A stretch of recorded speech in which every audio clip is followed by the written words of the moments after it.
Maayong gabi. Welcome to Sir Ib's online tutorial and lecture series. Karong gabi una, atong unang pagdiskasan ang Introduction to Criminology. This is the basic subject foundations sa atong pagtuon isip mga criminology or naa sa criminology nga profesyon. Now, atong i-discuss karong gabi una ang kabahin sa definition sa criminology, atong i-conceptualize siya, atong pagdiskusan usab ang iyang importance nganong tun-an or unsa man ang pagtuon kabahin aning criminology. Ato pong pagdiskusan ang iyang divisions, ang iyang scope and nature sa study sa criminology. So, kaning maong discussion natong gabi una, importante kayo kay atong masabtan kung unsa man ang pagtuon sa criminology. Now, atong pagkasudan. Dili ta magsugod sa pag-define unsa man pasabot, unsa may concept, unsa may definition sa criminology.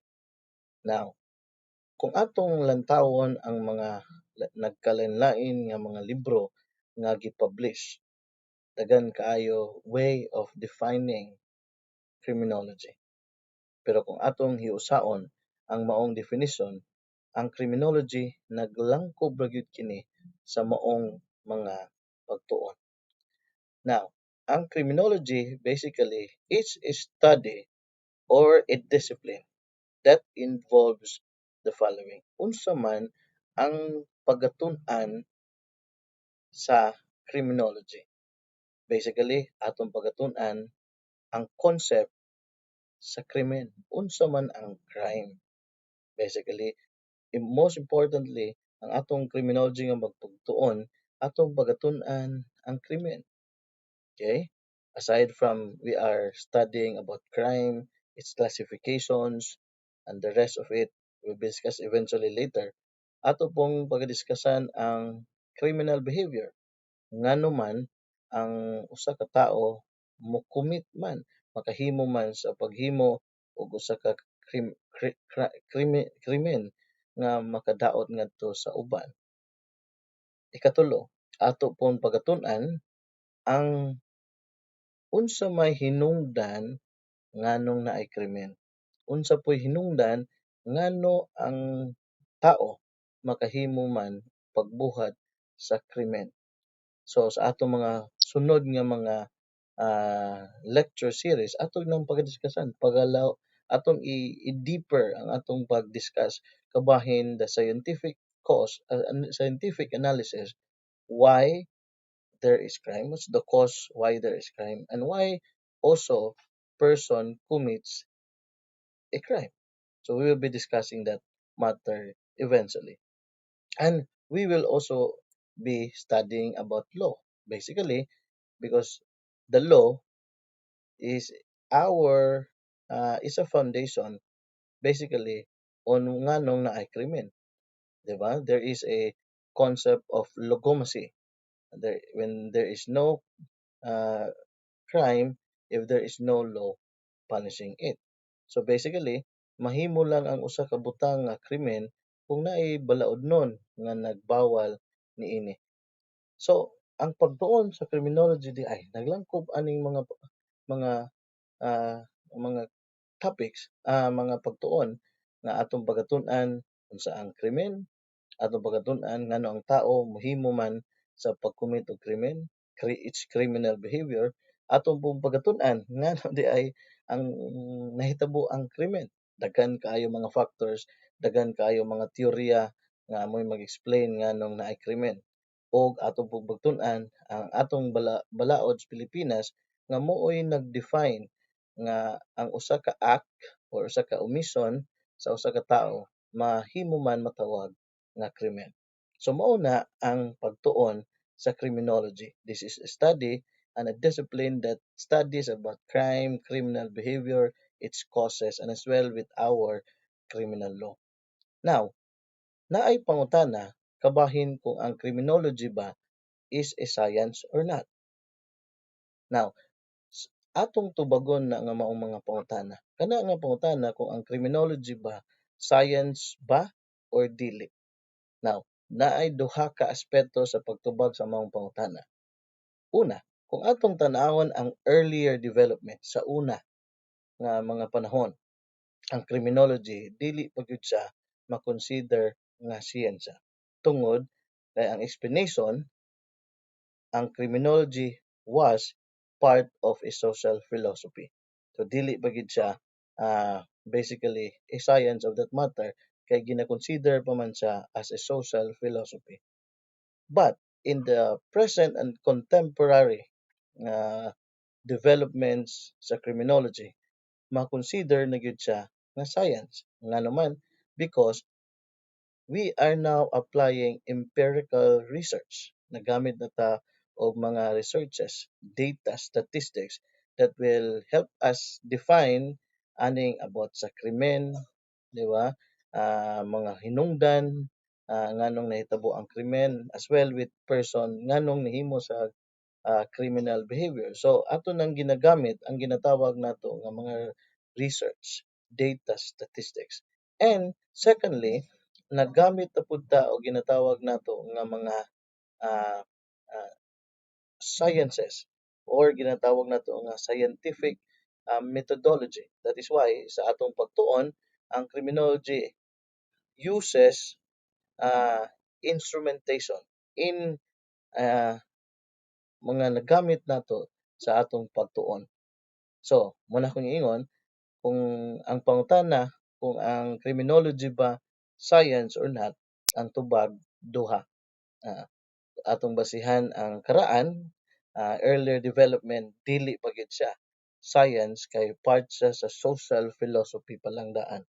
Pero karon, presently and its contemporary development, ang criminology na gyud science na gyud siya. Why? Because una, naggamit na siya or already applies empirical research. Nagamit na data, statistics nga atong magamit sa atong pagtuon. Ikaduha, nagamit na pod og mga scientific methodology rather, nga maoy atong mahimong nga kahimanan in uh, in instrumentation. That is why naa sa atong pagtuon ang mga criminalistics or mga instrumentation nga mo'y magamit nga kahimanan gyapon diha sa pagpalawom sa pagtuon sa criminology. That is why criminology at present is already a science. A science that involves the study of crime, a criminal behavior, its causes, and as well with the study of criminal law. Now, mao na siya ang pagtuon kabahin sa criminology. Sunod, ato pong lantawon ang emergence or evolution sa pagtuon nga criminology. Basically, ang criminology dili sa Pilipinas nagsugod basically. Now, criminology was developed in the late 18th century. So, okay? Kung atong lantawon ang mga historical development, ang criminology was developed in the late 18th century.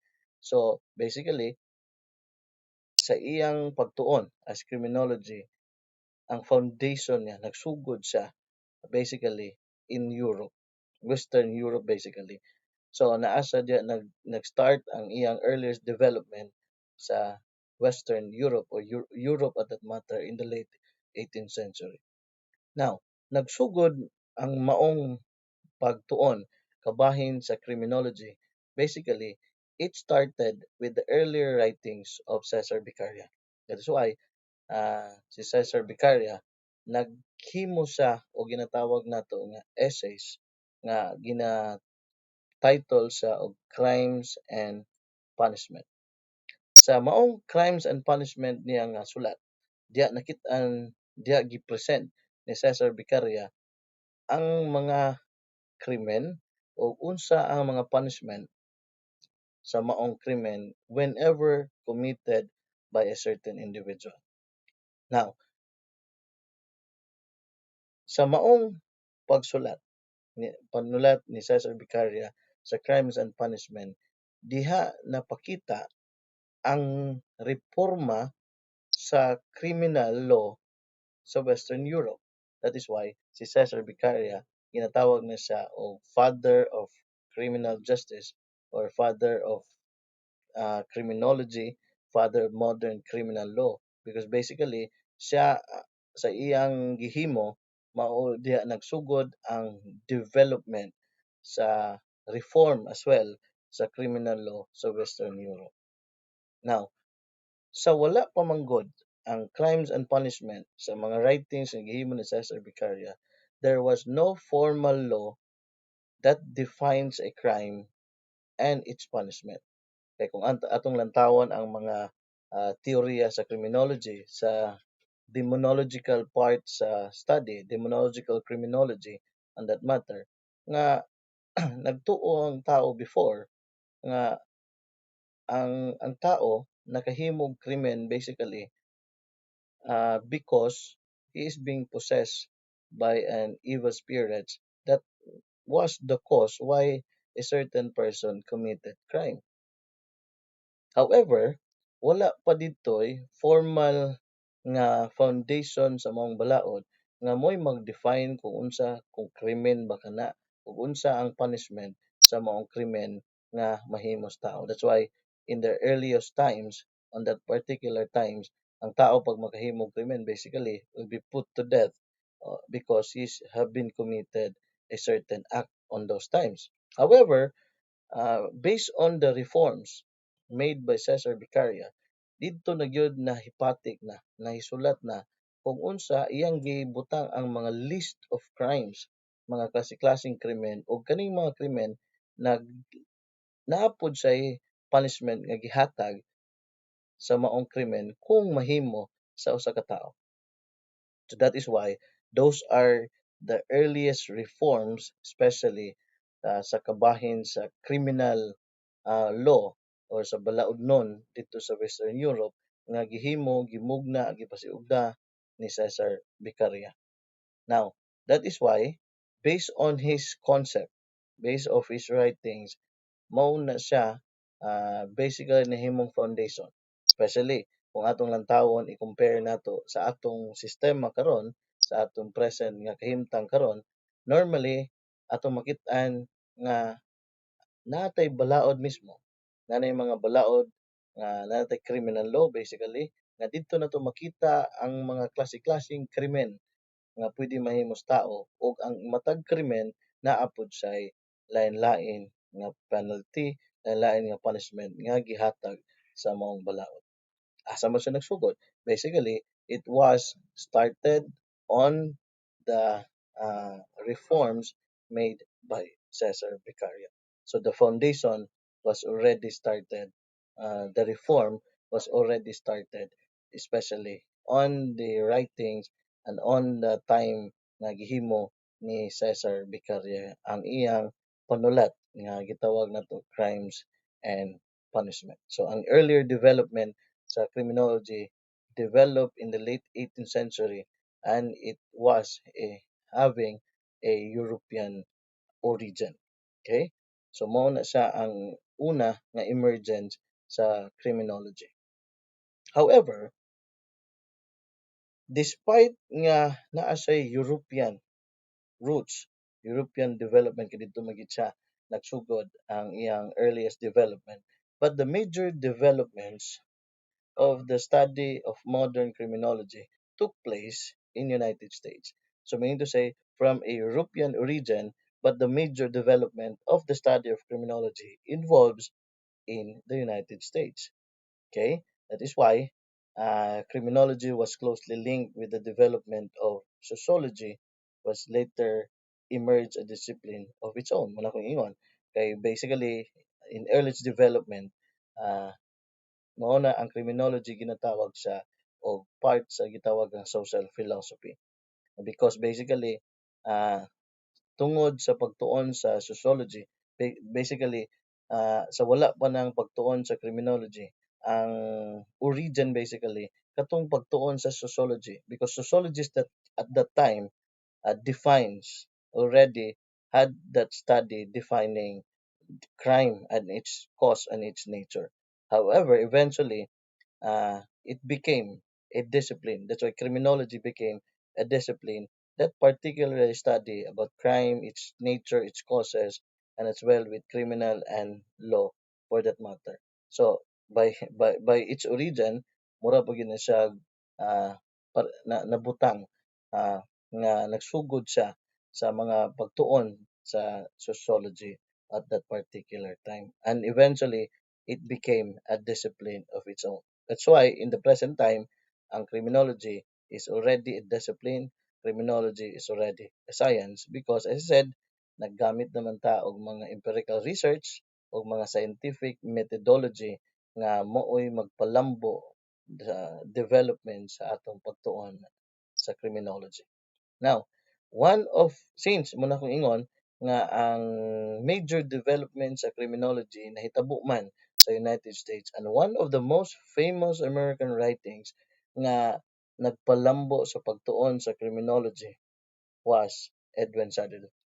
And that by that matter, si Edwin Sutherland gina-acknowledge, gina-consider siya as the dean of the study of criminology. It was said to be the acknowledged dean of the study of criminology.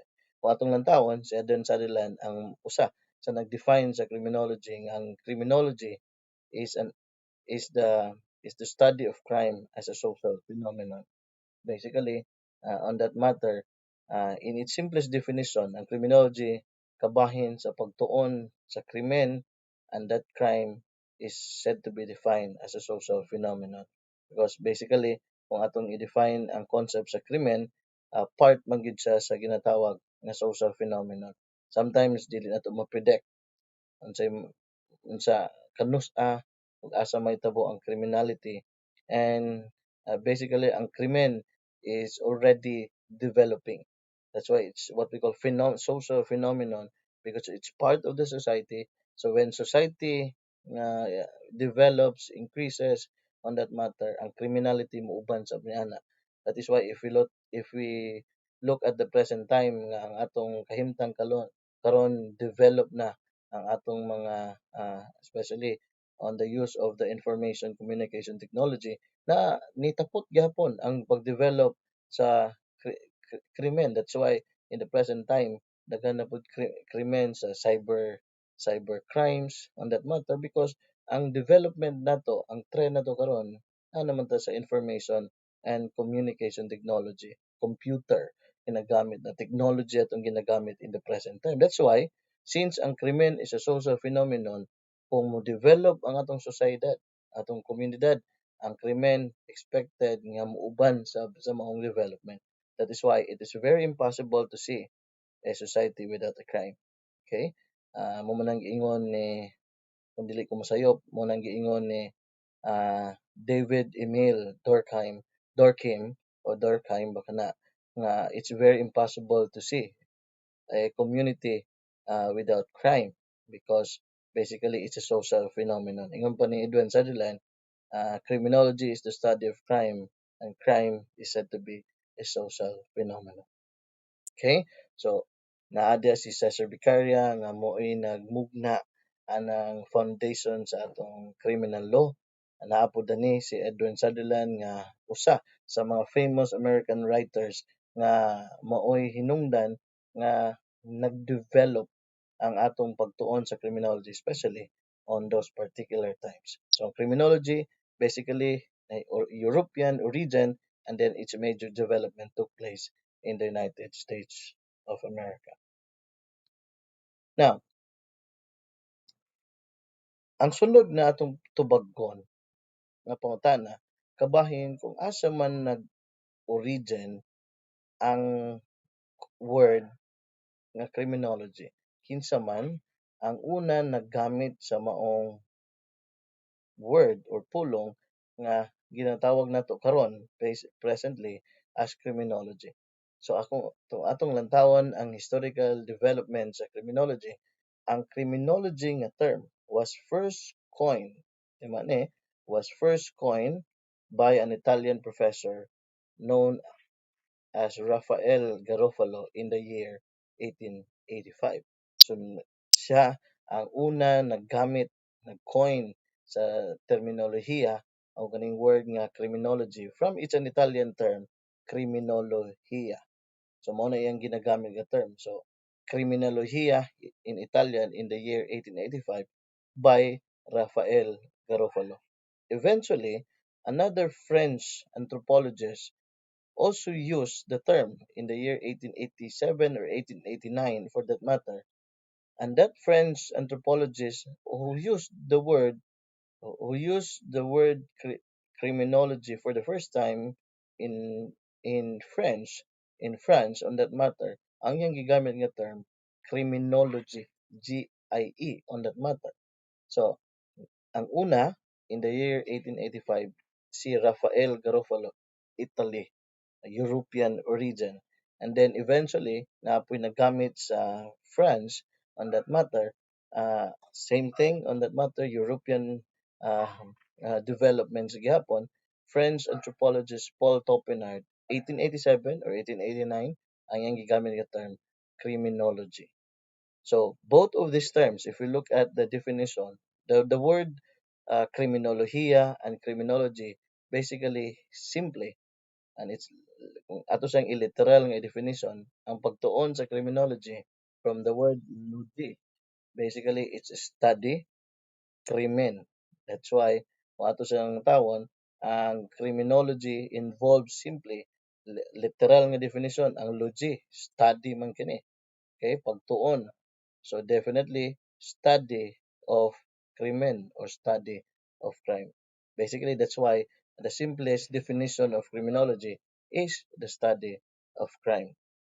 Okay, by its origin, by its earliest development. However, uh, in the present time, in the contemporary time, dili lang kay krimen ang gitun-an sa criminology. That's why man ako ingon ganina o atong balikan ang atong previous nga discussion, ang criminology nag-study about krimen, criminal behavior, nagtuod ato pong tun-an nganong nahitabo ang krimen sa hinungdan, sa hinungdan nganong tawo mo commit og criminal behavior ug ato pong tun-an ang mga balaod because basically those are uh, generally ang pagtuon sa criminology. So dili lang kay about krimen, but there are still other uh, aspects of our study nga atong ginatun-an at the present time. But kung sa origin, simply ang criminology was then as the study of crime. But eventually it was then developed, especially nag-evolve na, nag-develop na ang atong pagtuon. So Rafael Garofalo and French anthropologist Paul Topernard on that matter. 1885 si Rafael Garofalo, si French anthropologist Paul Topernard was in 1887 and 1889 for that matter. Okay? Kani si Rafael Garofalo usa ni sa mga gina-consider as the holy three in the study of criminology. It was Cesar Lombroso, and Rafael Garofalo and Enrico Ferri. Tulo na sila. So Lombroso, Garofalo, and Ferri was considered as the holy three in the study of criminology. Kani si Rafael Garofalo and Enrico Ferri were both students of Cesar Lombroso at that particular time. So one of them, a significant student of Cesar Lombroso, si Rafael Garofalo, on that note because siya man ang pinakauna naggamit, nag-coin sa word nga criminology from the Italian term criminologia. So ato nang dumdumon nga holy three man day kani si Rafael Garofalo, si Lombroso, Garofalo, and Ferri. Cesar Lombroso, Rafael Garofalo, and Enrico Ferri were the holy three in the study of criminology. So, muna ni akong gi-define kaganina. One of the uh, major developments, one of the uh, ilado gid kaayo nga criminologist, American criminologist was Edwin Sutherland, the dean of the study of criminology, in which akong gingon ganina mao ni ang definition, body of knowledge regarding crime as a social phenomenon. So ang pagtuon daw sa criminology, Basically, it's a study of crime as a social phenomenon. Muna, kung atong nantawon, nga naman ang krimen as a social phenomenon. So, it will explain two things. One, social phenomenon siya basically because crime is part and within our society. So, the events of the society, nagauban, naagi dia ang usa, ang krimen mahitabo basically. Uh, on that matter, uh, whenever society develops o maglambo atong society expects nga ang krimen gyapon muuban sa maong developments, muuban sa maong kalambuan di hapon. That's why kung atong nantawon karon technology na ta, ICT on that matter, naa na pod ang mga krimen nga ginatawag mga cyber crimes on that matter kay nahiuban man siya sa phenomenon mga pangitabo development of the present society. So mo na siya nga ang krimen is said to be part of a social phenomenon. Now, part po sa study sa criminology is that we study about the making of laws. Okay, that's why, as I mentioned earlier, we study laws on that matter because laws definitely define when and how and ngano matawag ang usa ka act nga gihimos tao as a crime. And we will also study the breaking of laws. Okay? Why individual break the laws despite nga balaod magpadayon gyapon sa pagsupak sa maong balaod.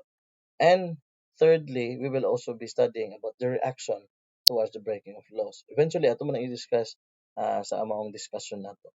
Okay? So, mo na siya ang concept nga gihimo ni Edwin Sutherland. Importante kayo ni kay ilado kay ni one of the famous American criminologists si Edwin Sutherland. Timan nga si Edwin Sutherland ginatawag sa dean, the acknowledged dean of the study of criminology, defining criminology as the body of knowledge regarding crime as a social phenomenon.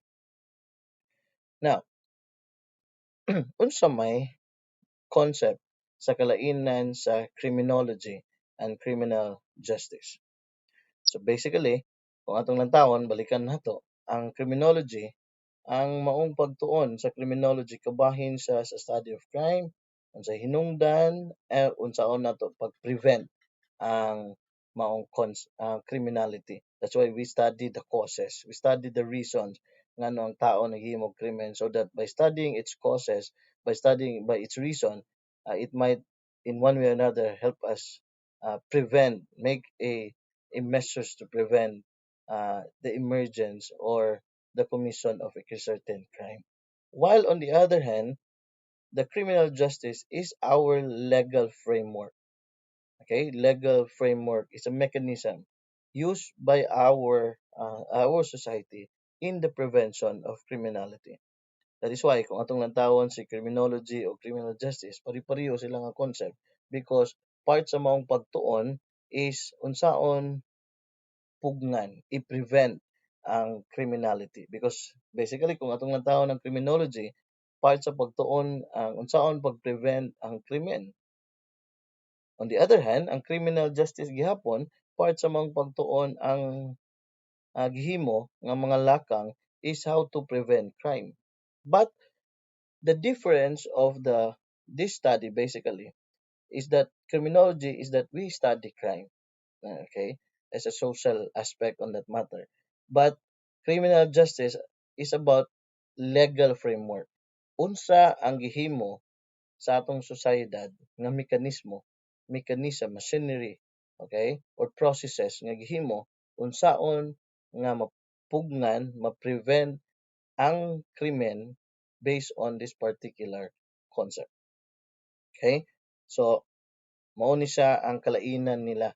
Okay, basically, so sa criminology, we study about crime as its social aspects, while criminal justice, it's about the framework, the machinery, the legal machinery nga gihimo sa atong society in order to prevent crime. That's why in the present criminal justice we have right now in the Philippines, it involves five components, the five pillars. We have the law enforcement, we have the prosecution, we have the court, we have the correction, and the community.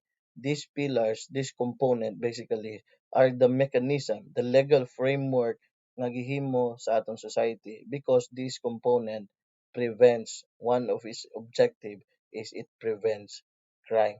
So it's about a legal framework in order to basically in order nga malikay, di ba, mapreventahan ang usa ka krimen mahitabo. So mo na siya ang kalainan kapareho o similarities and differences between the study of criminology and criminal justice on that matter. Now ato pong tun-an karon ang division sa criminology. Okay, division sa criminology. Una, naa diya ang pagtuon sa criminal etiology. Simple lang kini. Kung atong lantawon, unsa man ning criminal etiology? When we talk about etiology, basically, the logy is a study. Okay, this is a study. While etio is about the cause. So definitely, we are studying the causes and origin of crime.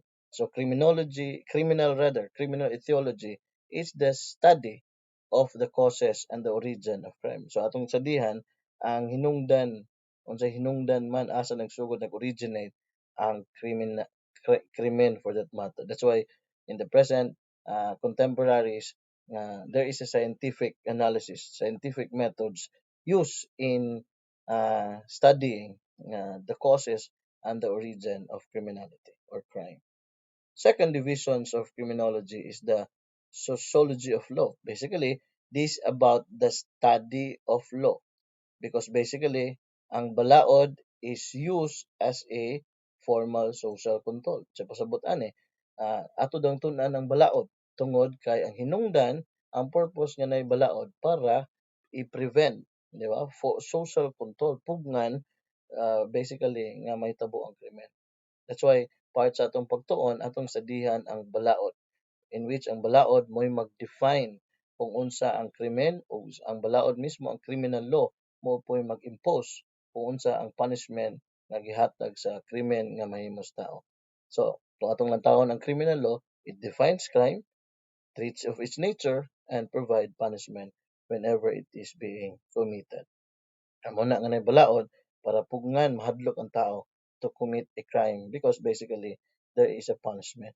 Okay?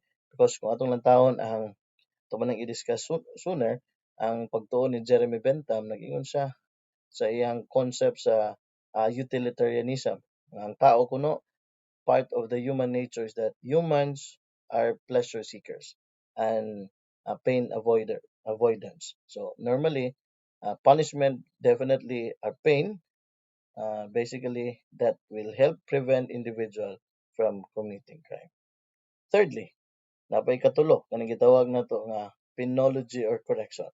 So basically, penology or correction it's about uh, treatment of criminal offenders. That's why sa atong present nga criminal justice components, ang correction is responsible in the supervision and the treatment and rehabilitation of those convicted offender. But eventually, sa may kalainan ni penology o correction. Kung atong nantawon ang earliest study, gitawag na sa penology because basically it's about a punishment. Okay? Ang tao kung makasala dapat panisan siya. Penology para ma-change ang tao para di na siya mobalik paghimo og krimen. That's why kung atong lantawon sa mga earlier development sa una, pag ang tao nakasala, panisan siya. Tungod kay ang concept sa punishment ihatag siya para ang tao mapreventahan nga di na siya mobalik paghimo og krimen. But in the present time, in the contemporary time, ang atong concept karon is about uh, correction. Nganong correction man because ang atong concept right now, it's about treatment. It's about rehabilitation. That's why atong prisuhan, dili na siya mo-consider nga a place for punishment. Atong prisuhan, atong mga correctional institution is a place kung asa tambalan ang tao, kung asa i-rehab ang tao para mahimo sa law-abiding citizen o a productive member of the society upon his release from a correctional institution. So muna ang concept sa penology and correction. Penology kay punishment before panisan and then correction in the present because it's about treatment and rehabilitation of offenders. Ikaupat mao ang study sa victimology. Unsa man ang victimology? Simple, logy, study, victim. So we are studying victim. Nganong ato man tun-an ang biktima? Because basically there is a role of the victim ngano nahitabo ang krimen. Meaning to say, usahay day nay kalambigitan ang biktima ngano nahimo ang krimen. Remember, however, we have to be reminded of nga ang victimology is not victim blaming. Wala na to blame ang biktima nganong nahitabo ang krimen. Kundili atong tun-an ang significant nga role sa maong biktima nganong nahitabo ang krimen. Because identifying the role of the victim nganong nahitabo ang krimen is a very significant nga pagtuon para makabalo ta unsaon maghatag og measures, unsaon nga mapugnan nga dili ka mahimong mabiktima sa ang criminality. So mao na ang pagtuon sa victimology on that matter. Sunod sa atong mga sunod nga mga lecture series natay mga diskusyon nga atong palawman ang pagtuon sa victimology. Okay? So mao na siya ang pagtuon, study of victim, the role of victim nganong nahitabo ang krimen. It's not a victim blaming, but we are studying its role, significant role nganong nahitabo ang usa ka krimen. Now, scope of the study of criminology. Okay? Part sa study sa criminology, scope sa study of criminology, kung atong madumduman ang discussion ni definition ni Edwin Sutherland, part sa maong definition ang tinatawag scope of the study of criminology. So man atong part sa atong study. Una, we study about making of laws. Nawing ganina, we study about laws, we examine laws, we study laws basically. That's why sa ato sa criminology we study specifically on criminal laws because criminal law mao na siya ang mag-define nganong naay krimen, traits of its nature, unsa klase, unsaon pag-commit, unsa na klase nga krimen makommit sa tao. Ikatulo, punishment. Diya makita nato unsay mga punishment nga i-impose sa mga balaod kung himuon sa maong tao ang paghimo sa krimen.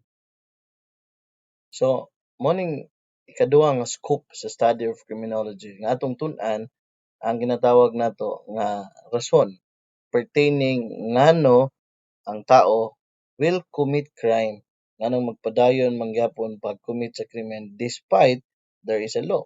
Di ba? Mo nang dakong pangutana nga nganong naibalaod pero ang tao padayon mangyapon sa di mahadlok paghimo og krimen. So part na sa atong study because we need in the examination of the reason why person commit crime despite there is a law is a significant nga nga pagtuon para atong malantaw kung there is a need to impose more serious punishment. Maghimo pa bag balaod, amindahan pa ba ang mga present balaod kay to ensure nga ang tao di gyud mo violate because there is a law that punishes a person from from whenever a certain person violates it.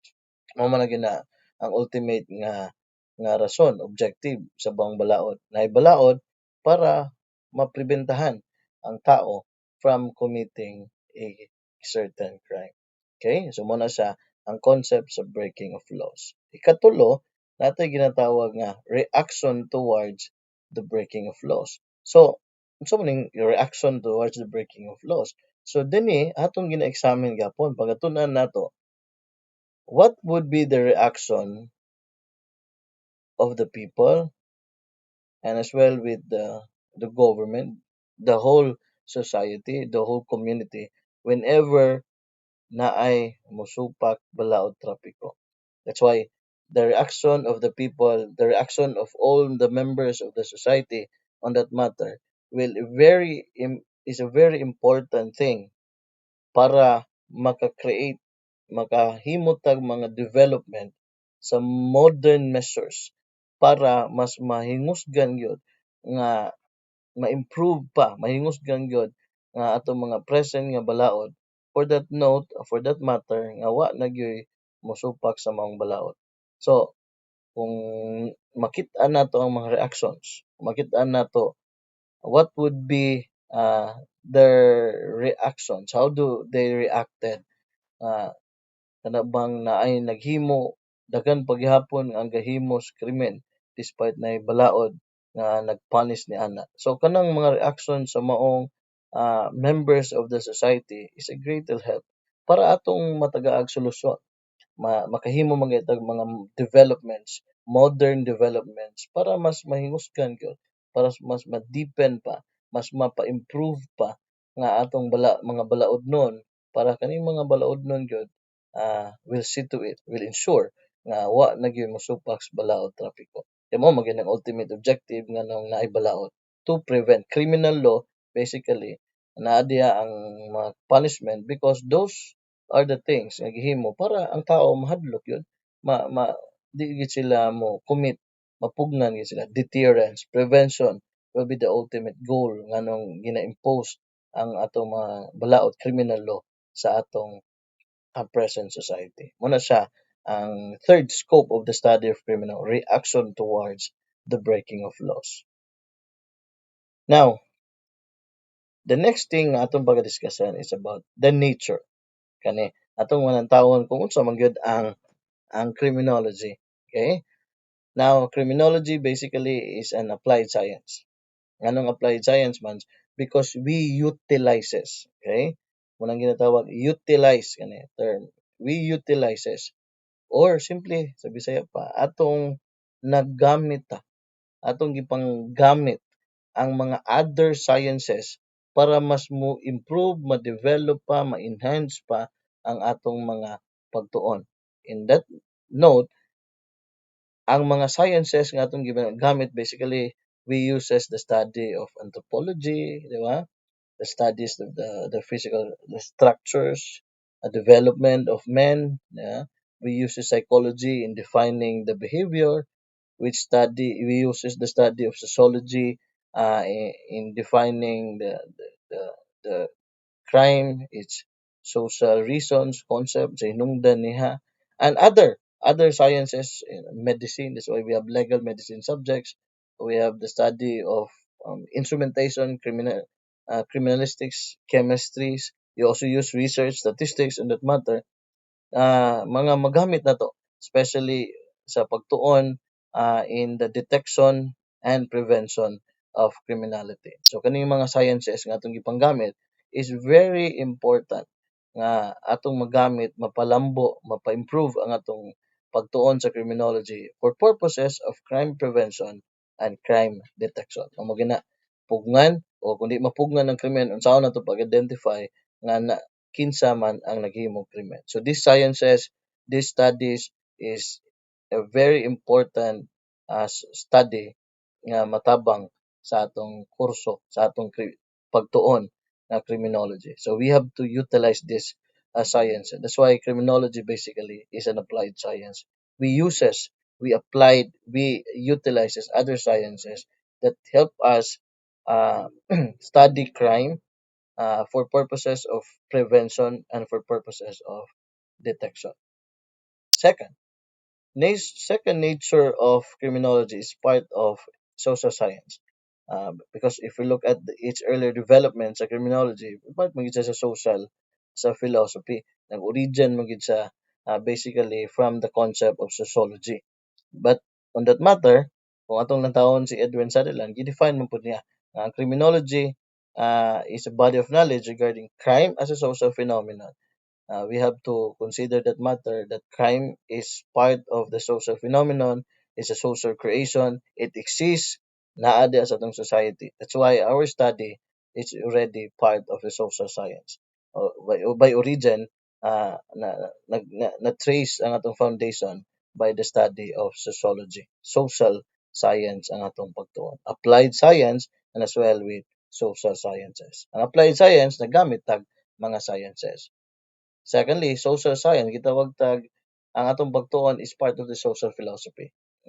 Origin, by origin, atong foundation originated by the study, development also with the study of sociology.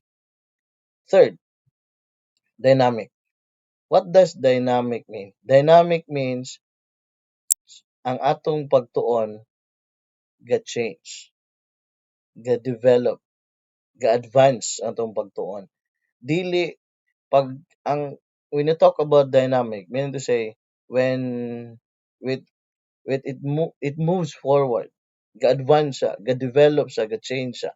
Nga naman, kinahanglan ang atong pagtuon mag-change, mag-adapt sa mga changes, mag-adapt sa mga development, dapat mag-advance ta for that matter.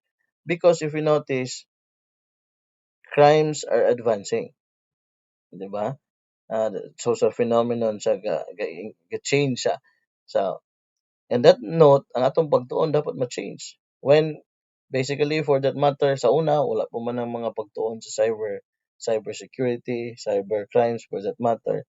But because that is the trend, that's the changes, the advancement and development of the present time. So, dapat ang atong pagtuon, nga na gyapon, social phenomenon, manggit ta, mag-change ta, mag-develop ta. Kung sa'y mga development, kung sa'y mga advances, na kung nag-develop ang society, mga atong community, ang atong pagtuon will also align with that development, will also align with the advancement of the society, and as well with other sciences as well. Kaya nga naman, applied sciences man ta. So that is why we have to make use of these advancements. We have to use with this development para mas mo improve, mas mo develop pa pod ang atong pagtuon sa criminology. That makes our criminology dynamic. Kaya kung magpabilin na gyapon, magpabilin ang atong pagtuon sa ah, previous on that matter. Basically, at the present, maglisod na ta pag-cope up with the development. But because ang atong study dynamic man ta, we are dynamic study, dynamic field on that matter. Whatever the changes, whatever the advancement, whatever development, ang atong pagtuon as criminology also adapts with that development, with that changes, and with those advancements. That is what we call dynamic study of our criminology. So mag-improve ita. Every now and then, ang atong study ga-improve na it changes, na advancement, na development. That's what makes it as a dynamic study. Fourth, we have nationalistics.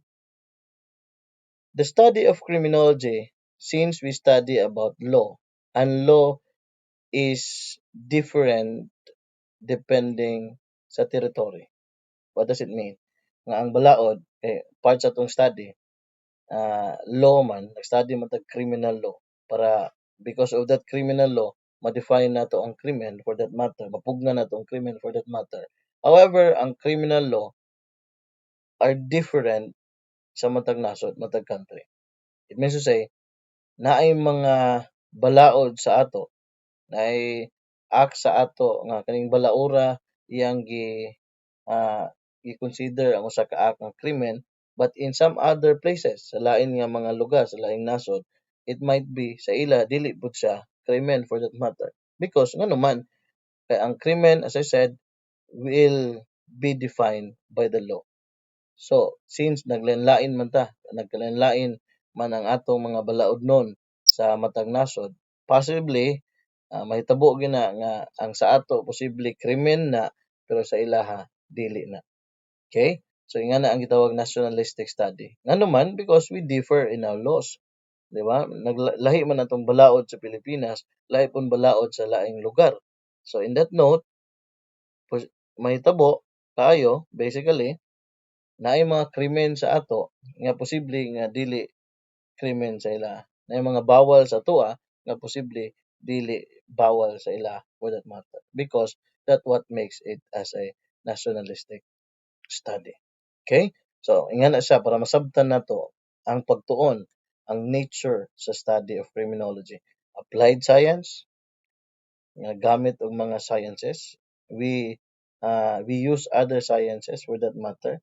Social science because we part in the social philosophy, social phenomenon, origin, foundation nato sa sociology. And then we also have dynamic, mean to say, get change, get develop, get advance atong study. And lastly, nationalistics because ang atong pagtuon nakabase ra gyud sa balaod sa atong nasod. So, since lain man tag mga balaod, sa matag nasod na maglalain pud ang konsepto sa krimen. Manang ingon, posible krimen sa atoa, posible dili krimen sa ila because we differ with how the law defines a certain act as a crime. Okay? So, mo na siyang ginatawag na ito nga nationalistic study. So, data mo hunong sa atong part 1 sa atong lecture series sa atong gidiskussan karon gabi una ang mga foundation, mga topics kabahin sa introduction to criminology. So stay tuned for more video uploads. So ato lang i-share, subscribe, follow sa atong mga future nga mga uploads because we will be having a more lecture series, more uploads kabahin sa mga criminology topics nga atong pagdiskussan. Hinaot nga kani atong gipanghimo karon one way or another makatabang ni estudyante nga nag-eskwela sa criminology o kato na pong mga nag-review na nga ah, nga magkamit nila sa pagpangandam sa ilang upcoming board examination. Daghang salamat o maayong gabi.